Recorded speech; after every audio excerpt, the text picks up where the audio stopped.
this video, I'm going to use this piece of plastic to show you how the law of assumption actually works. So if you've been struggling and you've been putting effort out and nothing is working, and you've been hearing about the success stories of how the law of assumption changes people's lives and it doesn't seem to do anything in your life, if you watch to the end of this video, it's going to show you exactly what's happening, and most importantly, you're going to better understand what you can do to actually utilize this power in your life because you deserve it. So let's get started. This piece of plastic has the potential to change your life, because when you understand what's really going on in your life, that awareness and that consciousness allows you then the chance and the choice to change it. But only when you know what's going on do you have a chance to make a new choice. So what does that mean? Well, the law of assumption comes from Neville Goddard, and it means that whatever you give permission or consent to be true about you, an assumption, that is going to be true about you. And another way to say it is that's your level of consciousness,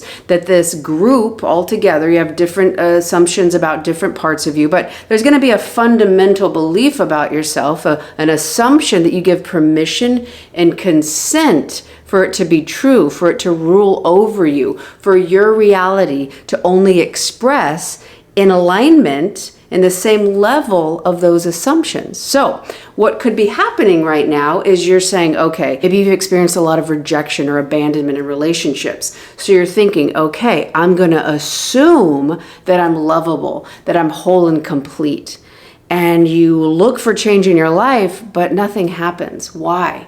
Because unconsciously, you do not believe that. Unconsciously, the assumption remains the same. Even though you're putting a lot of effort mentally, a lot of time, a lot of commitment, your effort is not the issue. The depth of your understanding about yourself and your level of awareness of yourself is that limitation. So let's break it down. What the hell does that mean? Well, whatever you grew up and you are messaged, unless you've gone back and clarified and re-reasoned on it, it could be unconsciously still ruling your life. Carl Jung said, until you make conscious, so another way to say it is until you're aware of what is unconscious, the unconscious will run your life and you'll call it fate. So it could be, well, these things always happen. Everyone always leaves, or I'm never good enough, or that's just how I am. Like bad luck always finds us. It could be a familiar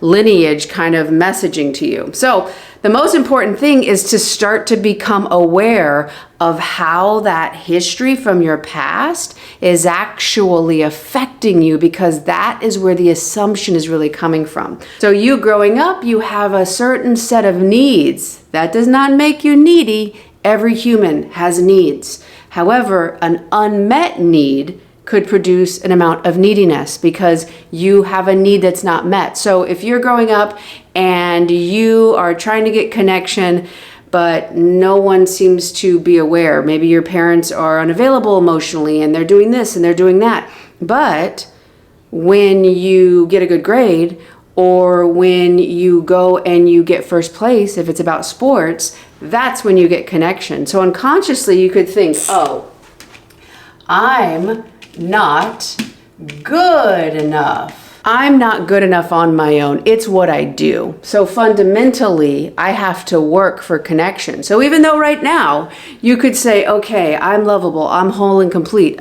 My conscious assumption is that, but unconsciously I'm living through, I'm not good enough unless I work really hard, unless I earn connection, unless I prove that I am worthy or I have a purpose in this person's life. If you had a situation with your early on caregiver, your primary relationship, maybe they physically left, or maybe they were never emotionally available. So you unconsciously have an assumption that you're going to be abandoned. Or maybe it's about rejection. That because this person treated you that way, you wanted this and needed this connection from somebody, but they left or they weren't emotionally available. Even though you assume I'm good enough, I'm worthy to connect with, the assumption from your past is going to be, I'm going to be abandoned, they're going to leave eventually, and also too that I'm going to be rejected. This is not a doomsday sentence of this happened and it's all shit from here. No, what I'm saying is you're still emotionally connecting or associating or identifying identifying with this experience, that this is what your worth is. Now, the reason this becomes a huge thing is because you think, oh, it's 2022 or whatever the year is that you're listening to this. That happened in 1980 or 1990. That doesn't affect me. But this is what you do not understand about the law of assumption. The assumption, the experiences, unless you've re-reasoned on them, you're going to take this of what was messaged to you early on, and that's all you're going to see. You're going to look out into the world through the filter of not good enough. So you're going to find people. You're going to look out through the filter of abandonment, and you're going to find those situations. You're going to look out through the filter of rejection, and you're going to find people, circumstances, and experiences that align with these assumptions. Now, what you have to start understanding is these assumptions were about other people.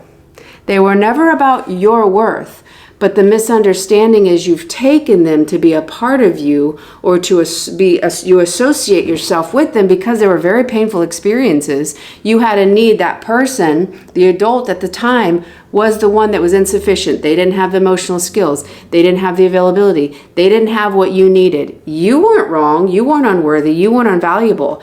But when that happened and you're like, oh, everyone always leaves when I need them. I get rejected, or I'm not good enough. You look out into the world and that's all you're going to see. Meaning that situations that would show you that you are good enough, that you are lovely, that you are worthy, and there's secure, loving relationships available, you won't be able to see them because those get filtered out with these assumptions.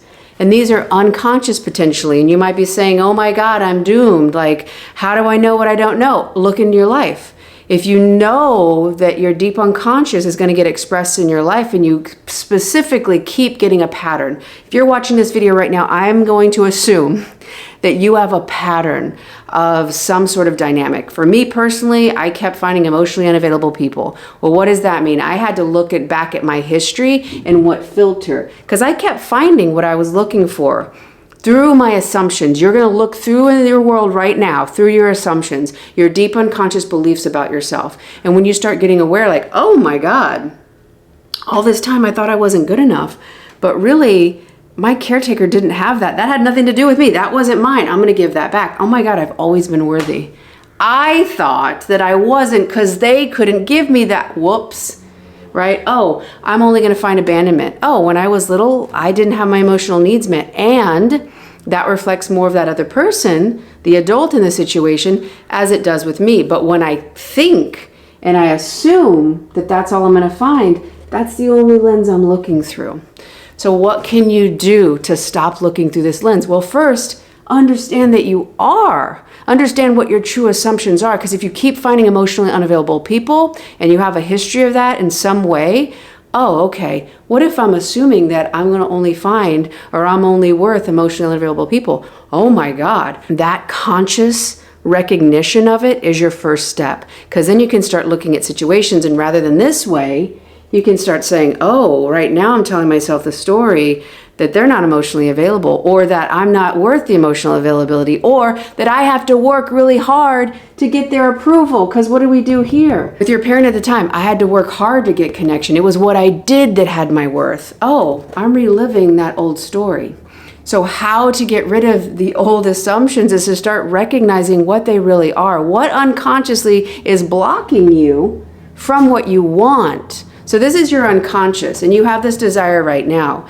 This will always override because you can't find what you consciously desire, because this is what you filter through, and this is what feels safe because it's familiar, and you know you can go through this and live through it. So your survival mechanism is like, this is fine, and you're like, I'm miserable, not happy. It's like, but we can survive, we can stay alive. So the first step is going to be to recognize, oh, okay, I might have some deep unconscious assumptions, and I keep doing all this work up here, but if I go deeper and I really look to heal this and re-reason on it, meaning that it was never what I did that gave me worth. I've always been worthy. Those around me couldn't see my worth, or maybe they had their own distorted view of worth, and that doesn't make me less worthy. I wasn't insufficient. If your caregiver abandoned you or they weren't emotionally available, it didn't have to do with you. So that creates an opportunity for you to start cleaning out this and taking and clearing out these assumptions. And now you can start to see things as they are. Not through the wounds of your past, not through those old assumptions, but when you re-reason, you become conscious of them first of all. The second thing is you look and see, wow, me as a child, I was always worthy. But if you live through it and say, oh, I wasn't good enough because my parents didn't treat me that way, that's not true.